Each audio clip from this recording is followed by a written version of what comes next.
Bonjour, je suis Bernard Ottaviani. Je suis passionné par le sujet trou noir depuis la fin des années 80. Toutefois, bien que docteur ès sciences, je ne suis pas un spécialiste de l'astrophysique. Je me considère comme un autodidacte et c'est en tant que tel que je souhaitais vous livrer le résultat de mes réflexions dans cette vidéo. Tout d'abord, je vais brosser un tableau rapide de l'état de l'art du sujet, c'est-à-dire savoir ce qu'on sait sur les trous noirs à l'heure actuelle et ce que nous en supposons. Je vais aborder avec vous les blocages que soulèvent ces objets quand on leur applique les lois de la physique connues à l'heure actuelle. Puis ensuite, j'en viendrai à formuler quelques hypothèses nouvelles, un peu différentes de ce qu'on suppose aujourd'hui, qui, je l'espère, auront pour conséquence de dépasser ces paradoxes pour peut-être nous donner une nouvelle vision de ces trous noirs et peut-être même de l'univers dans son entier. Commençons par discerner deux choses. Il y a l'effet d'observation et ce que nous supposons suite à ces observations, car nous tentons de les intégrer dans les théories physiques actuelles dont nous savons bien qu'elles sont inachevées. L'effet d'observation nous pousse à conclure que les trous noirs existent, car il y a des endroits dans notre univers où la quantité de matière présente l'est dans un volume si petit que notre théorie actuelle la plus aboutie dans ce domaine, la relativité générale, nous indique que les objets en question ne peuvent être que des trous noirs. Un trou noir est donc un objet à la frontière duquel le champ de gravitation est si fort que rien ne peut s'en échapper, d'où son nom. En physique, la frontière dont nous venons de parler s'appelle l'horizon des événements. Par ailleurs, l'observation du rayonnement de fond cosmologique, toujours couplé à nos théories physiques les plus avancées, nous montre que le contenu énergétique et matériel de notre univers est constitué à hauteur d'environ 70% d'une énergie de nature inconnue qui provoque son expansion accélérée. Cette énergie inconnue est baptisée énergie sombre, ce qui résume bien notre ignorance au sujet de sa nature physique. À partir du premier fait d'observation et des théories physiques en vigueur, relativité générale et mécanique quantique, nous supposons au moins deux choses à propos des trous noirs. La première, c'est que son horizon des événements est immatériel. À cet endroit, il n'y a que de l'espace. Mais cet espace est si déformé, si courbé, que tout ce qui y pénètre ne peut que s'écraser au centre géométrique du trou noir. Ceci implique donc que toute la matière présente dans un trou noir est assemblée à son centre géométrique. C'est un problème, car ce centre géométrique est un point de volume nul. Or, quand nous cherchons à calculer la densité d'un trou noir, nous tombons sur une quantité infinie. C'est le paradoxe de la singularité centrale des trous noirs auquel mène la relativité générale. La seconde, c'est que depuis Hawking, on suppose, par application de mécanismes particuliers issus de la mécanique quantique, que les trous noirs ne seraient pas complètement noirs.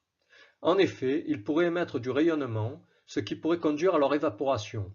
Là encore, cela mène à un paradoxe, puisque c'est la même mécanique quantique qui dit que l'information doit être conservée dans notre univers. Or, si le trou noir s'évapore, il finit par disparaître, même si c'est au bout d'un temps très long, et avec lui, toute l'information qu'il contenait. C'est le paradoxe dit de l'information auquel mène la mécanique quantique.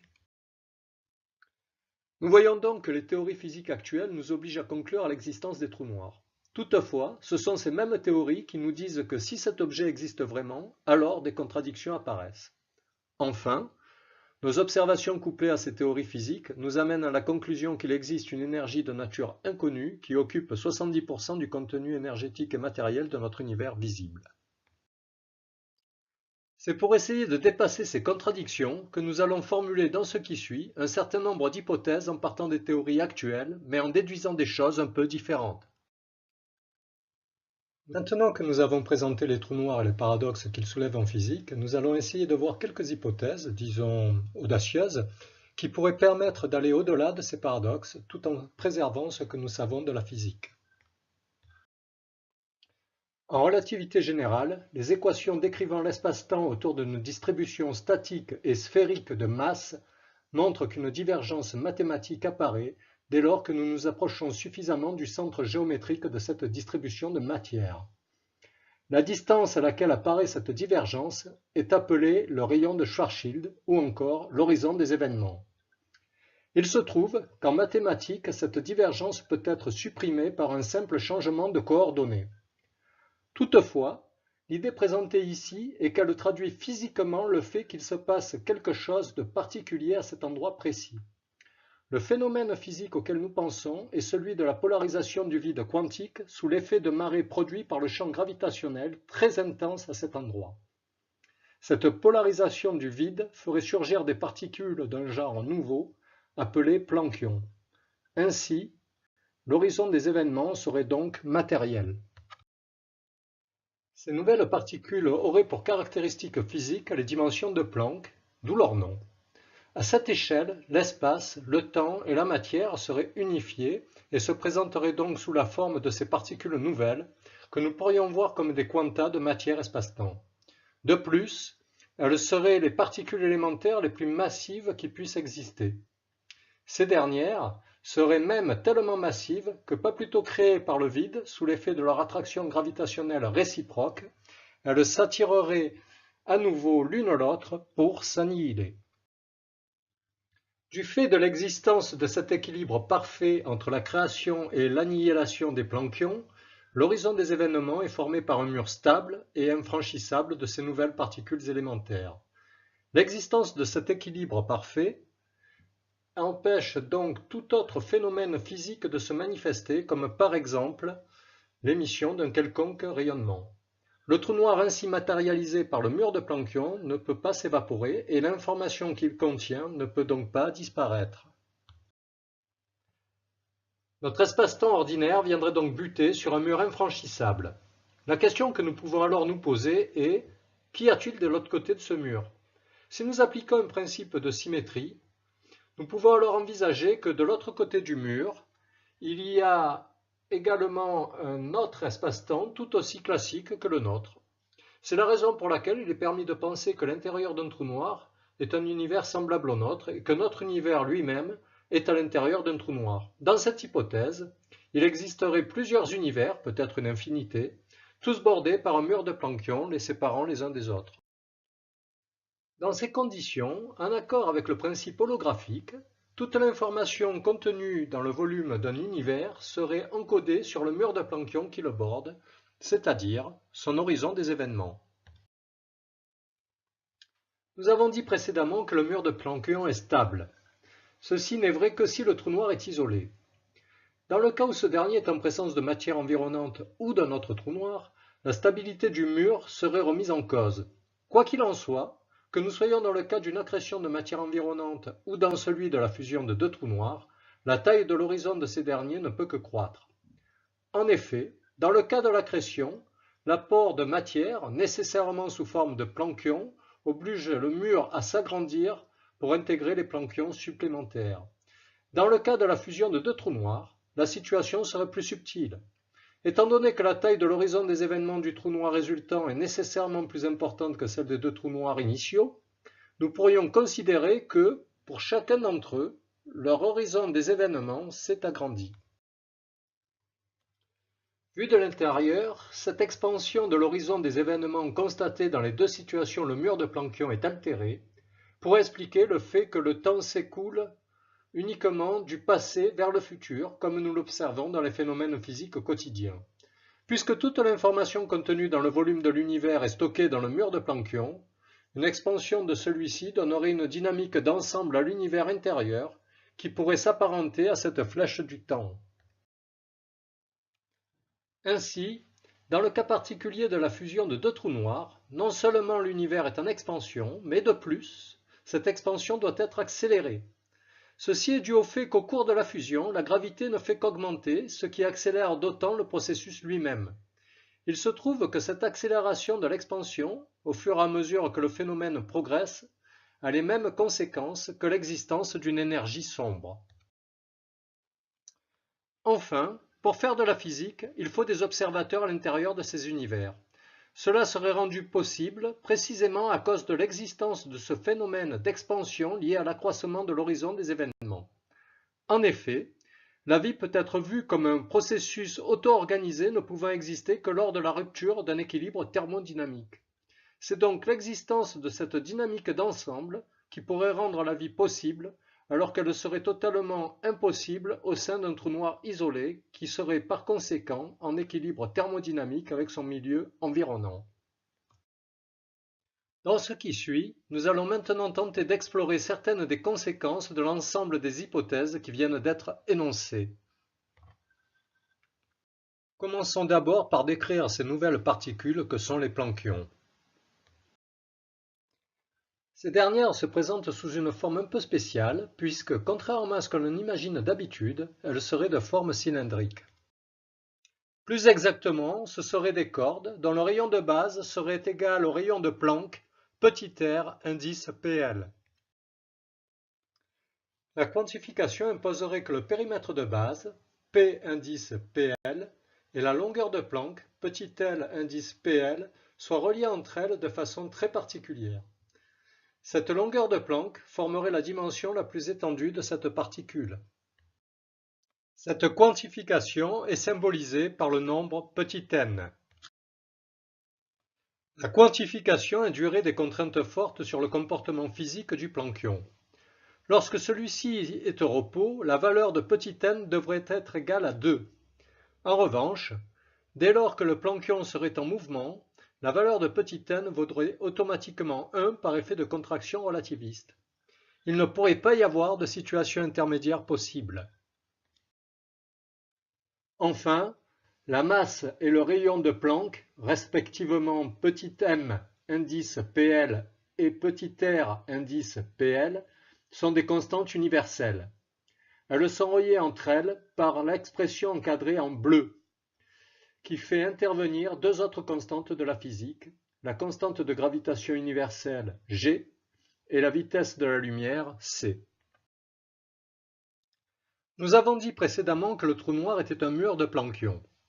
Maintenant que nous avons une idée de ce qu'est un planckion, nous allons essayer de visualiser ce que peut être un trou noir.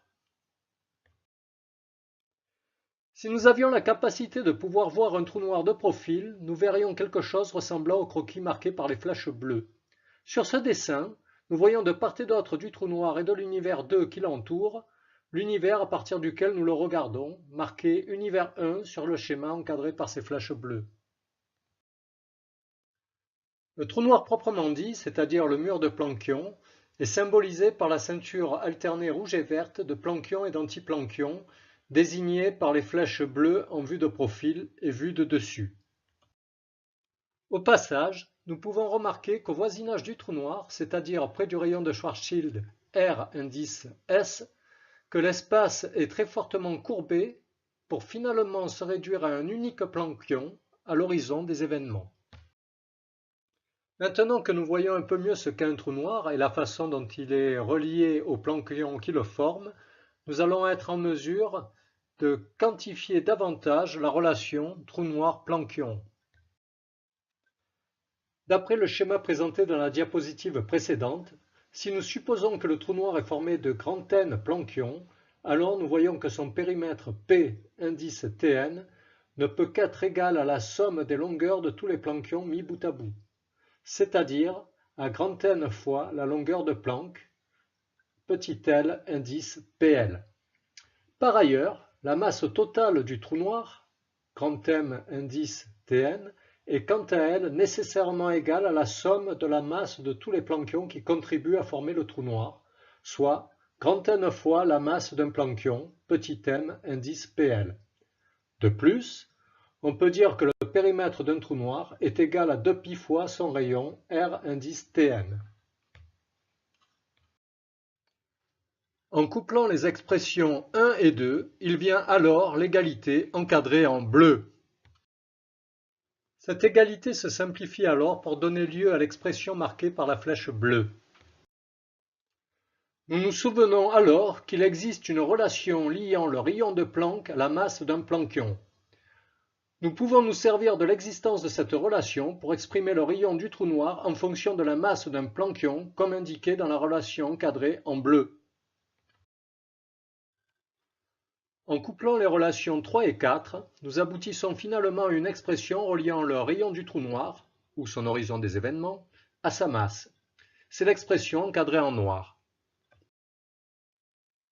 Dans cette relation, nous voyons qu'intervient le nombre quantique petit n du plancton que nous avons déjà rencontré. Nous avons vu alors que lorsque les planctons sont statiques, ce nombre vaut 2. En revanche, quand les planctons sont en mouvement, ce qui correspond à un trou noir en rotation, le nombre quantique vaut 1.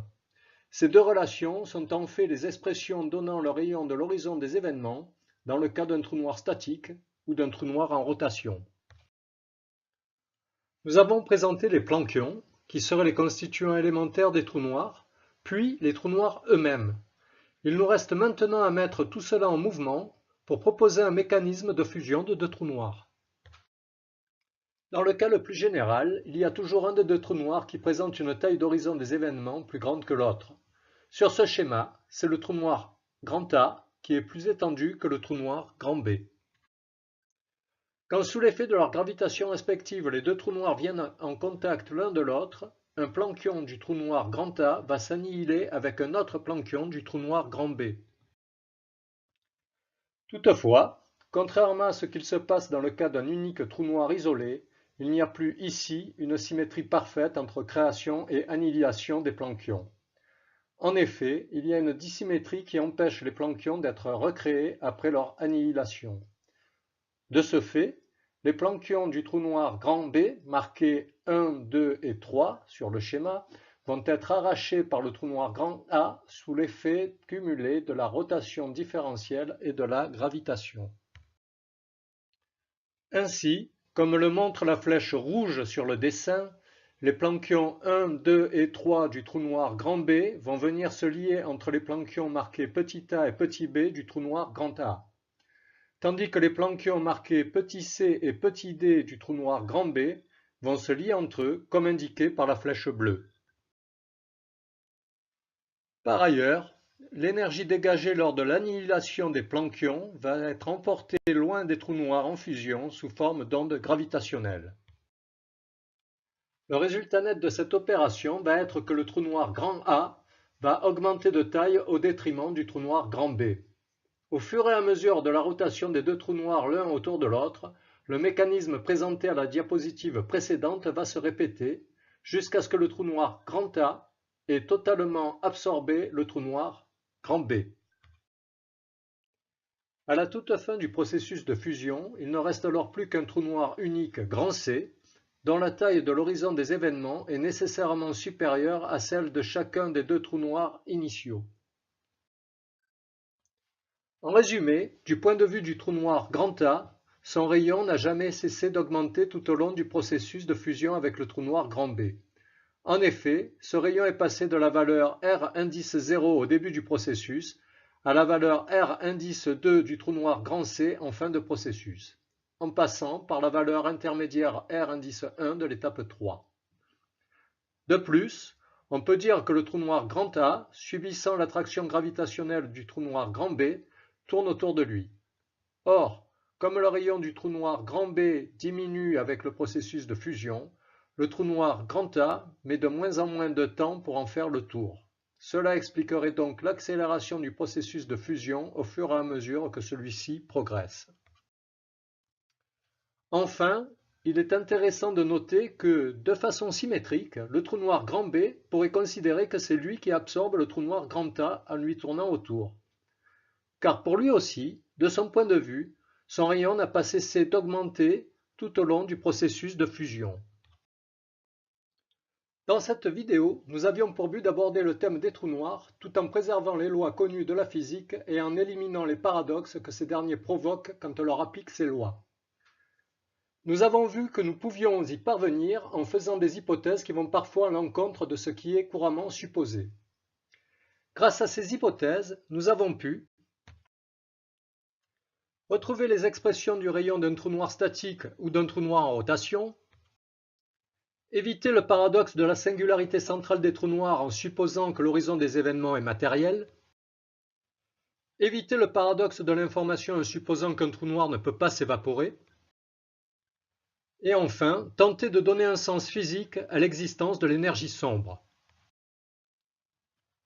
Ces hypothèses resteront spéculatives tant qu'elles ne pourront pas être testées.